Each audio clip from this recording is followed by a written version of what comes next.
en mon nom. Là, je suis tombé sur un message, un sermon du frère Branham sur la démonologie, domaine religieux, prêché le 9 juin 1953, paragraphe 29. C'est la série A. Frère Branham dit, je n'ai pas beaucoup d'instructions, mais tout ce que je sais, c'est ce que je reçois par inspiration. Jusque-là, ça t'arrange, hein? Écoute. Et si cette inspiration ne concorde pas avec la Bible, alors elle est fausse. Est-ce que c'est différent avec Mike qui a dit c'est un mensonge? Non, c'est pas moi, hein? C'est frère Branham, hein? Il continue, il dit, il faut que ça vienne de là. Voici. Et des salives.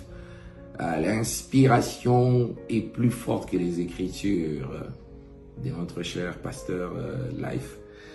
Il faut qu'au du ciel, le révérend pasteur Michael Ambaye a dit que c'est faux, c'est démoniaque, voilà. Il a pris une citation de frère Branham hier, disant que toute inspiration doit concorder aux écritures. Et j'ai dit amen à cette écriture, et j'aimerais lui informer aussi que le pasteur Life dira amen à cette écriture.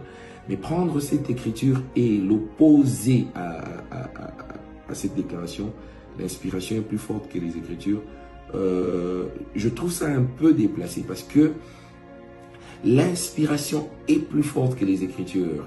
Est-ce que ça veut forcément dire que l'inspiration contredit l'écriture? Non.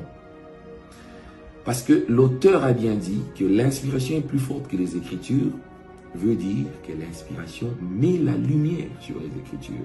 L'inspiration va au-delà de ce qui est écrit. L'inspiration donne la compréhension claire de ce qui est écrit. Nous, les pasteurs, quand nous prêchons ou quand nous lisons la Bible avant de parler, nous demandons au Saint-Esprit, donne-moi le contexte de ce qui est écrit. Pourquoi nous le faisons? C'est pour que nous ayons l'inspiration qui a écrit en fait cette écriture. Mais je pense que d'emblée, dire que l'inspiration est plus forte que les écritures veut dire que l'inspiration contredit les écritures. Ça, c'est faire un procès d'intention à l'auteur de la chanson. En tout cas, sans toutefois entrer dans les détails de qu'est-ce qui est venu avant, c'est la parole ou l'écriture, c'est l'inspiration ou la lettre. J'aimerais d'abord rester seulement dans cette phrase-là, parce que si on ne comprend pas bien cette phrase-là, on fera un débat interminable. Le pasteur, il faut qu'on n'a jamais dit que l'inspiration contredit les Écritures. Non, messieurs.